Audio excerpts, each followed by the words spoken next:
Hey everyone, super excited to be here and super excited to be hosting this workshop. A very quick introduction about myself before we started. My name is Angie. I am the workshop host today and also the co-founder of Case with AI. I am also a new mom. I have a 5-month-old. So apologies in advance if mom brain happens during the workshop. A quick background about myself. I have a bachelor and master in material science and engineering from those non-business traditional backgrounds. I joined McKinsey right out of university in their Chicago office, and I have done work across the US, Southeast Asia, APAC, China, Australia, and I was also an interviewer. My journey to consulting probably different from a lot of the other coaches out there. My path to consulting was extremely challenging, full of failure. So for those of you guys out there who are experiencing rejection and stuff, let me tell you, that is totally normal. So I started recruiting for consulting during my third year in university. I failed basically 90% of my interviews and somehow got one offer in a boutique consulting company in Chicago, but then became the only intern out of the six that did not have a return offer. So, have to be said, I struggled a lot with my confidence and with case interview. Come my last year in university, I adjusted my strategy, really reflected hard about what was my weakness and how can I really build my confidence as well as the skill sets that's required for consulting offers, and was able to land multiple offers at top firms. Because I failed so many times, I feel like I'm at a really good or better position to probably help a lot of you guys out there. I really enjoyed my time at the firm. I learned a lot. It was definitely an amazing time and really jump-started my career. Happy to talk more about my story at McKinsey if you guys are interested in the Q&A session. Now, I'm the co-founder of Case with AI. How we really got here was that I started making content about consulting in 2021 during the pandemic. Turned out that a lot of people got very interested, and then I started coaching as well. So when I talk to candidates out there, I found that there are common themes when people struggles when it comes to consulting case interview. For a lot of us who are just starting out, sometimes you haven't even done a case, you don't know what case interview is, you're just too shy to practice case with a partner. Or sometimes it's just extremely challenging as someone new to find case partners because everyone wants to practice with someone experienced. And because everyone is still trying to figure it out, so my peers were just giving me very conflicting advice. And sometimes trying to find that case partner is also not the easiest. It's time consuming and can be challenging because you have to provide it to get a case. And if you are set your eyes on a lot of the top firms, the MBBs out there, you're just not sure how exactly your current performance are, where you are against the bar, right? They're looking for. And again, consulting recruiting cycle can be extremely fast. Sometimes you will get an interview in about 2 to 4 weeks. So what are the best way that you can set yourself up for success when interview opportunities do come? Obviously, private coaching is amazing, but not everyone have that kind of budget to pay for private coaching.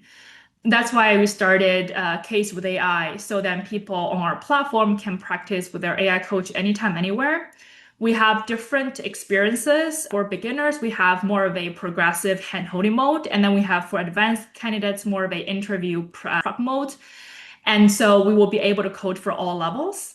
And the AI is trained based off of our experiences as interviewers at top consulting companies. So we provide honest and sometimes harsh feedback on exactly where you're lacking in your performance and how you can improve. And it won't break your bank, right? A 3-month subscription with us is way less than a private coaching session. We are super young, and I think using AI to prepare for case interview is still a very new concept. But we have already partnered up with universities around the world, Harvard, Duke, for example, and we're making an impact. So during the session today, you will be able to try out an interactive case using our platform. Again, if you have any feedback of how we can make the platform better, feel free to let me know. Enough about all that. Let's get very practical here about the session.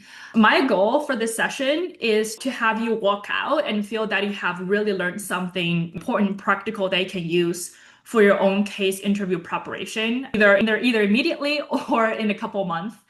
So it'll be super interactive and practical. There will be opportunities where you get to basically present your framework or your responses as well. So I would also love if you can turn on your camera so I can see your lovely faces. Feel free to leave questions as we go. I will try my best to answer those questions. But again, I'm the only one here, so if I don't get to it, ask again during the Q&A session or raise your hand.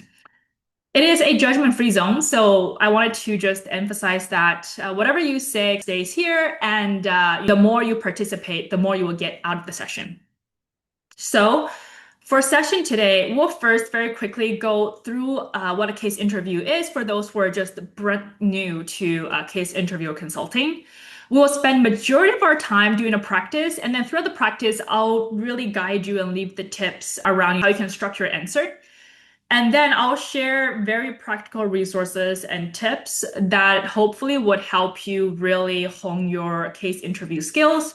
And we will end with a Q&A. So you can ask all the questions that you might be too embarrassed to ask or too afraid to ask in a consulting info session. So what exactly is a case interview? It's not an intuitive type of case interview like the behavioral, but fundamentally it's just a problem-solving exercise and have gained popularity across consulting as well as tech industries. The reason why it's so popular is because it's a really good way to basically simulate how you will perform in a real consulting projects because of the key skills that it tests. So what are the key skills that the consultants or the interviewers are looking for, right? So we have problem-solving skills. Are you able to break down a complex problems into individual pieces and really tackle them structurally? The second one is analytic skills. Again, nowadays we make a lot of decisions based on data. So are you able to actually do analysis? Are you able to break down analysis? Are you able to draw insights out of those analysis into actionable next steps? Is also key. We have then communication. Super important. As a consultant, we talk a lot. You have to communicate within the team. You have to talk to your stakeholders. You have to talk to senior executives, partners from your own company. So how can you express your ideas in a very clear, concise way also becomes a very key skill. Last but not least, we have business acumen. So again, you are going to be providing business recommendations. So does it make sense? Do you have the right business acumen is also another area that typically those interviewers would look into. Case interview, as I mentioned, is not only used in consulting, but also in tech interviews. So if you're in the process of actually preparing for case interview, you are actually preparing for multiple types of opportunity, which is even better. Typically with a case interview, there are two types. We have an interviewer-led and an interviewee-led. For interviewer-led, it's more similar to a question and answer. So after you are presented with the case, the interviewer will ask a question and then you'll provide your answers. Then on the flip side, we have an interviewee-led. So the key difference is that instead of having the interviewer asking all the questions, you as the interviewee will dictate the directions of where you want it to go, and then you will ask the interviewer whether there's relevant information for you to explore that certain area. Different companies have different styles. The interviewer-led is more of the McKinsey style, and the interviewee-led are the Bain BCG style. Fundamentally, the key skills and the key strategies to tackle these type of interviews are still very similar. So during today's workshop, we'll be practicing through an interviewer type of case. And because I love breaking things down, so we would also break down case interview as well into 4 components. And then we will use a specific case to walk through each one of the components. So you will see clearly how you can tackle, or I guess what each component looks like, and then how you can tackle each part of the component. So let's dive in right away. First is a business situation. This is the start of the case, typically given by your interviewer. So what exactly is contained in a business situation? Typically, who is your client? What do they do? What industry are they in? And what challenges do they face in? And most importantly, what is the key objective? What is the most important question that you are brought in to serve, to solve, right? So I want to just highlight here that the key objective is the most important part of the case that you should really write down in your piece of paper and then underline it, keep it front and center, because that's the question that you always have to refer back to whenever you conduct a piece of analysis, because ultimately that's the question that you're brought in to answer. After you're presented with a business situation, it's important to really take some time and ask any clarifying questions. So you're crystal clear on exactly what you're solving for. And if you have any questions about the industry, terminology, it's also a really good opportunity to clarify that too. Again, you can only solve the problem if you know exactly what the problem that you're solving for. So don't be shy about really making sure that you get the key question and then you have no remaining clarifying questions that's left unanswered. And here is the case that we're going to be practicing today. I'll quickly read through it. Our client is Super Soda. It is a top 3 beverage producer in the United States. As an integrated beverage company, Super Soda leads its own brand design, marketing, and sales efforts. The company also owns its entire beverage supply chain, including production of concentrates, bottling and packaging, and distribution to retail outlets. Super Soda has a considerable number of brands across carbonated and non-carbonated drinks, 5 large bottling plants throughout the country, and distribution agreements with most major retailers. Super Soda is evaluating the launch of a new product, a flavored sports drink called electrolytes. Sports drink usually designed to replenish energy with sugar and electrolytes or salts in the body. However, electrolyte has also been formulated to focus more on the replenishment of electrolytes and has a lower sugar content compared to most other sports drinks. The company expects this new beverage to capitalize on the recent trend away from high sugar products. Super Soda's vice president of marketing has asked your team to help analyze key factors surrounding the launch of electrolyte and its own internal capabilities to support that effort. Okay, that is the case prompt, the business situation. For ones out there, do you have any clarifying questions? Feel free to raise your hand, unmute, and drop your questions in the chat. I do have a question. Go ahead. I wanted to ask, is there like a success criteria that is being used? Yeah, for sure. The client doesn't have a specific success criteria, but that's something that you should consider in your approach. But generally, when it comes to a new business decision, like for example, profitability, something that your client really cares. Thanks. Does Super Soda have any sports drink product already? In this case, no, our client does not have sports drink product already. How many competitors in the US have launched similar low sugar products? I haven't done analysis on this, but something that you can probably consider or include in your analysis. Any other questions? All right, we'll proceed. Actually, before we proceed to the next part of the case interview, I want to mention that, again, today's workshop, it is more of a hand-holding guide experience. So that's why you're able to actually read through the case prompt screen. But typically, you will be given the case verbally. So definitely make sure that when you do practice, being able to take notes on the piece of paper very quickly as well. Okay, now we know exactly what the business situation is, what we need to solve. What's the next step? Naturally, is framework. So framework is just a very fancy way of saying that exactly is your approach, right? How do you plan to solve the problem? What are the areas that you want to look into? What are your potential hypotheses? What are the things that you want to check? Framework is the most important and challenging part of a case interview. Typically, success of a case can be determined in that first 10 minutes, right? Because if you don't have the right approach, if the interviewer can very easily see that you are just memorizing that you saw from the internet, that you don't actually have the problem-solving ability, the case is basically over. And what do you think makes up a really good, effective framework? Just going to, question to you. If you have any thoughts, feel free to, again, unmute, raise your hand, drop it in the chat. Yes, exactly, Gervin. A framework that can break down components. So then you can analyze it in a structured way, right? So then you're making sure that you don't miss any key components, and then also they're not overlapping. Anything else? Yes, MISI. For those who are not familiar with the term MISI, it's mutually exclusive, collectively exhaustive. Honestly, it's just a fancy term of saying, hey, all the areas that you look into need to be comprehensive so that you're not missing any important part. And at the same time, the buckets should not be overlapping of each other so that you're not doing repetitive work. This is very important because typically in a consulting project, you have a project manager and then you have maybe 2 to 3 or 1 to 2 consultants on the team.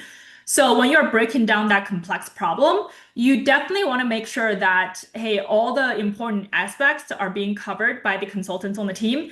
But then there shouldn't be any overlap. So then you don't really can really afford to have the consultants to do repetitive overlapping work.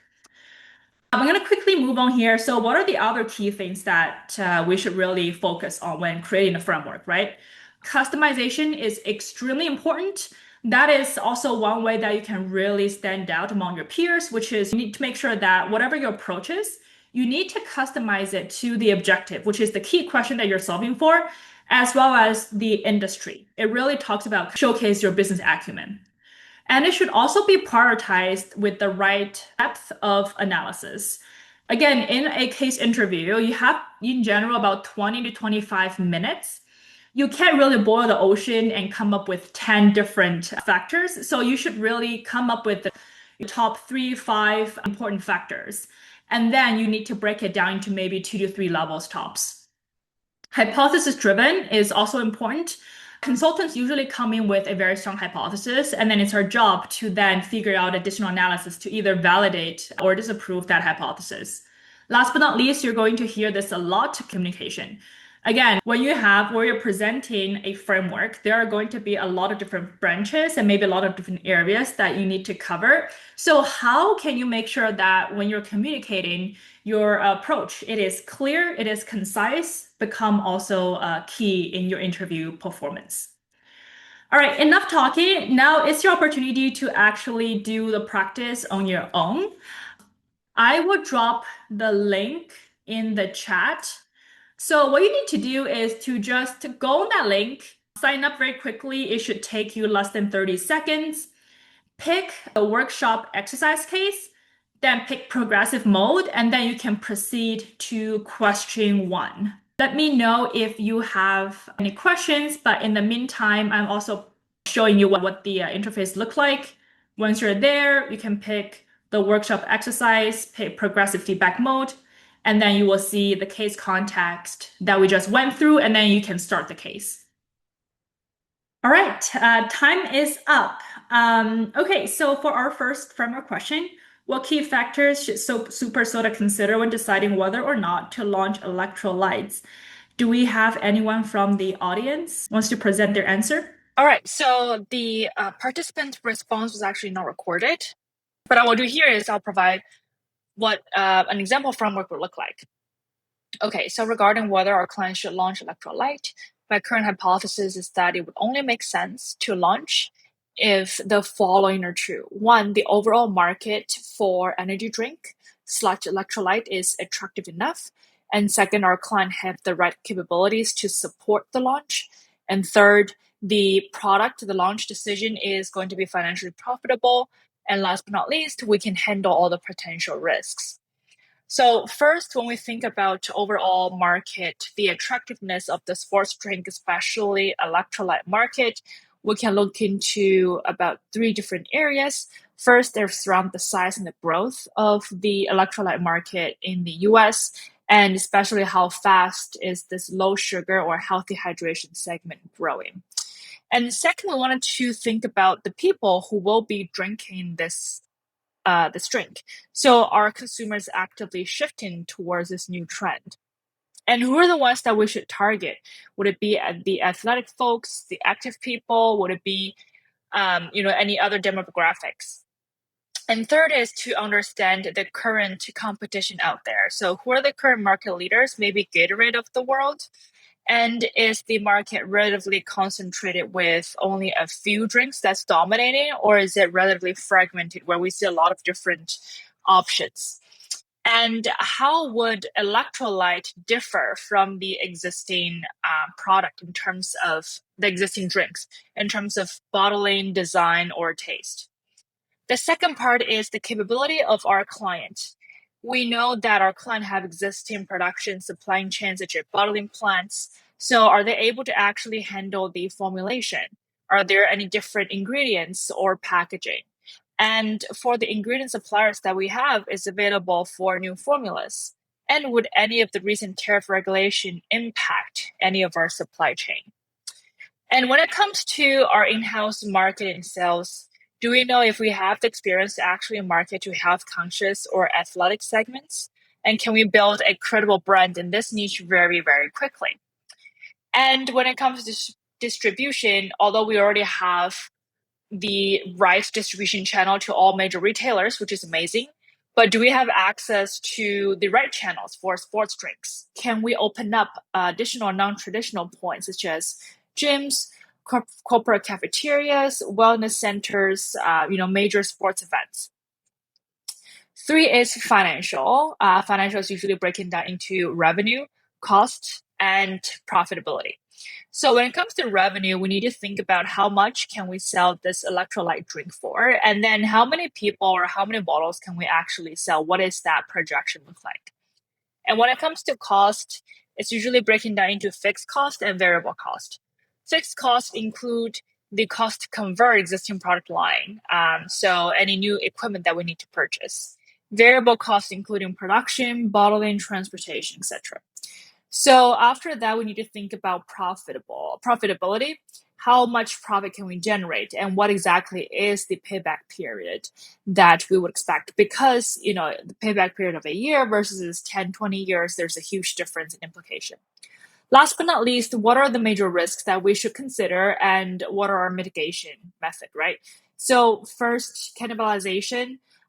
If we're producing this electrolyte drink, does that mean that consumers who are drinking our current carbonated and non-carbonated drinks is going to actually convert to this new drink category, and therefore we're cannibalizing our own revenue?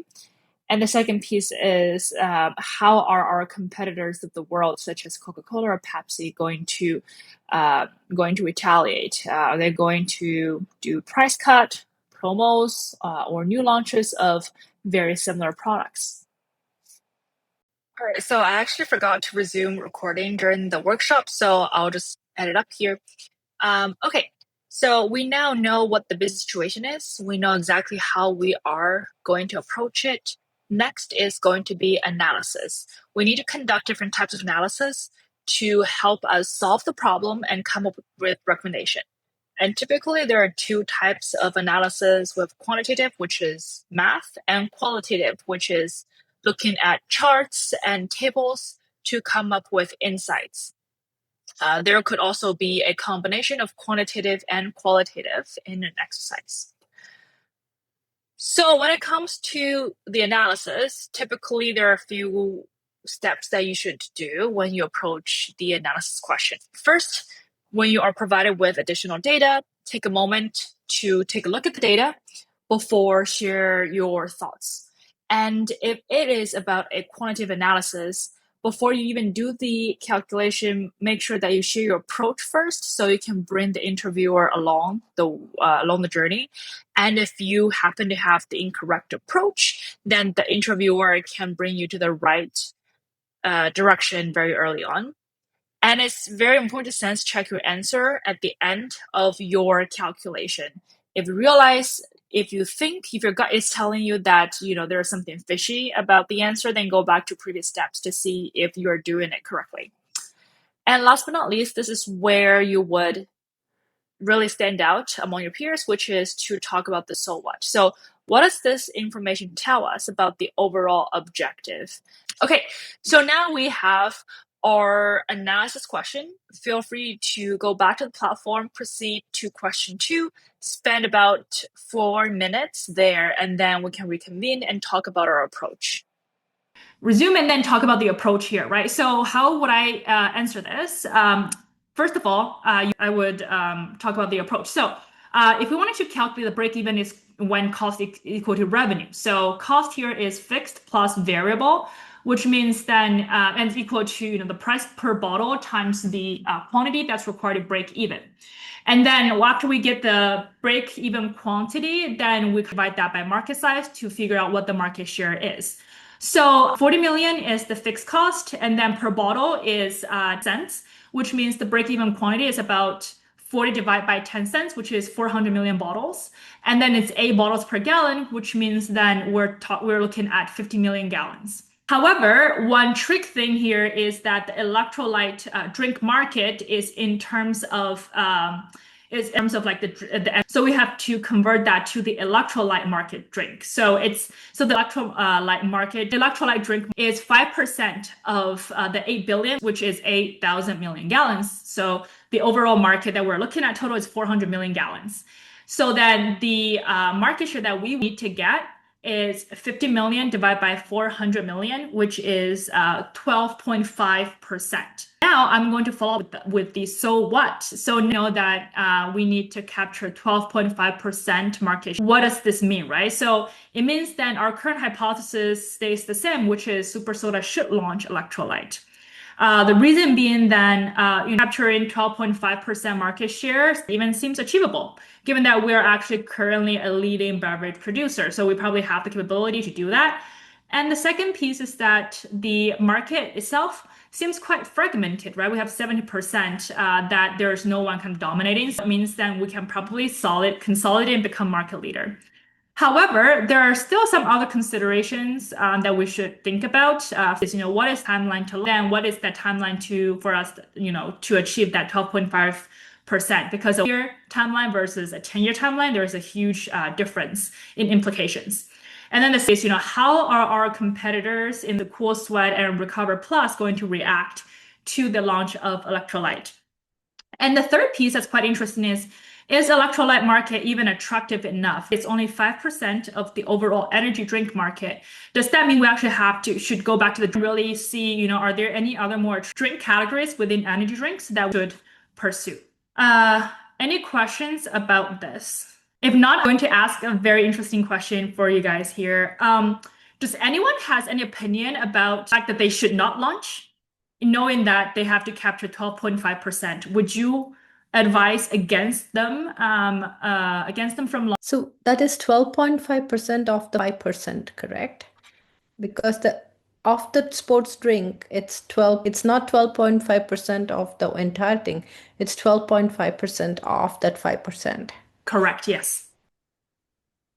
I would say it should be not go for it full scale, but I don't know. I'm thinking it should be more as a trial basis, like a targeting not 12.5, but maybe targeting 5%, 6%, and as a preview launch, see the market feel, and then go for the full-fledged. That is not the number saying, that's my just thinking saying. So I don't know if that is coming, if we can derive that through the numbers. Sure. And then Cindy here is very good. Again, depends on the timeline to profitability, right? If they want short-term win, then, for example, if they want to get that in next year, then getting over 10% could be difficult.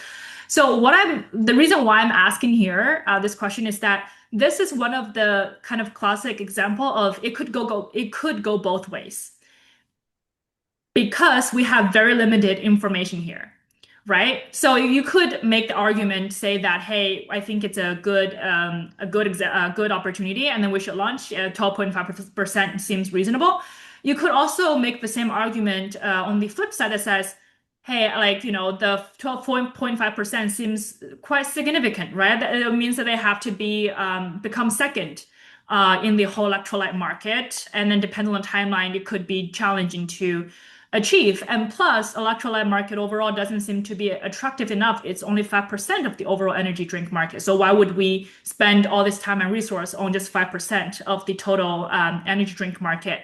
And plus, we're looking at a 40 million total fixed cost to invest in this, which is quite high. So is it worth it? Should we look into some other opportunities that we should invest that $40 million elsewhere? Or should we, like Lakshmi, mentioned, can we de-risk it by potentially do a trial launch, and then see, how would the market react?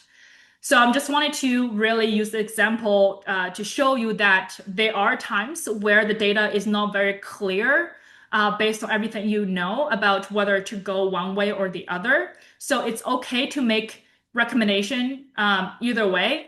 But the key here is to come up with very strong rationales to support your, your recommendation, or your key takeaways here. Any questions about that? I know we're like way over time. We do have a recommendation. Again, this is the last piece of the case interview. This is basically the end of the case. You will be asked to basically answer the question that you're being presented in the beginning, right? What do you recommend? Very easy formula to do recommendation. You first start off with what exactly is your recommendation, followed up by the rationale of why are you making those recommendations. So 1, 2, 3. And then talk about any next steps, other considerations. Again, 1, 2, 3. So very easy. We're not going to be able to do the exercise together here at the workshop, but feel free to continue afterwards. Lastly, I want to talk about mention some top tips and resources that I found to be super useful for me when I prepared for a case interview. First of all, I want to focus on case framework. Again, this is something that you can really practice on your own and then build that muscle memory to always think about a question very structurally. First is to develop that business acumen. I don't know how many of you guys there have previous working experience, but if you have very little working experience, then developing that business acumen is really important. One really good way is to read business news, Financial Times, Wall Street Journal, or if you prefer like a business podcast, or like feel free to do that as well. And then bring those examples, right? The industry examples into your framework is going to make you really stand out. I made up this exercise back when I was preparing. It's called It's My Own Problem. Basically, the idea is when you go out on the street, take a walk, pay attention to business out there, and then just make up any mental business problems or questions for yourself, and then see how you can approach it as if it's your own problem, right? So for example, if you walk down the street and then you see a restaurant that's struggling, and then you think, if I'm that restaurant owner, what can I do specifically if my restaurant's struggling? You also use AI like ChatGPT, Claude, DeepSeek, whatever is your preferred AI platform. Give it a prompt to make up a business problem for you, and then see how you can solve it. On our Case with AI platform, we also have a framework drill that covers a lot of different industries and also would provide you with feedback as well as a suggested answer afterwards. So if you don't want to do that on your own, the drill is really good, again, opportunity for you to develop that framework muscle skill. And then when it comes to quantitative analysis, it's always really good to break down complex calculations into manageable, logical, smaller pieces. Practice mental math, again, super important. Round up and down. Again, this is not about how accurately you can calculate it. So whenever it's appropriate, feel free to run up and down to make the calculation process a lot easier.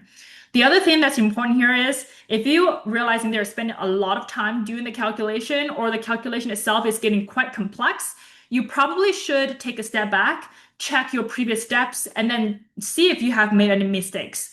Again, the idea for a quantitative analysis in the case interview is not to check your math skills. So math typically should not be challenging or very hard to do. And then quality over quantity. I don't typically want to say, hey, if you practice 100 cases, you will improve by X% or whatever. It's more about the quality of each case practice you do. So whether you're practicing by yourself or practice with a peer, making sure that you're always going back to the case that you practiced and then see how you can really improve afterwards, right? Like what are the feedback that you're getting and how you can implement it into the next case practice. If you're practicing by yourself, record yourself is really good, or use our platform is also another really good way to do that. If you're practicing with a peer, making sure that you have a really solid case that you can give, and also pay attention to what your peer, like how they're approaching the problem differently than what you would, and then see if there's anything they can learn from them. Again, as I mentioned, feel free to use our platform as well. It's built for that convenience and also that high quality feedback. There's a coupon code of workshop 25 that you can use if you do like experience. We also have a free case that's available and also a more advanced interview mode that's going to be launched by the end of the week. We also have a campus ambassador program. So if you're interested in working with us, working on AI product, feel free to join us. Obviously, you also would then have access to our platform for free.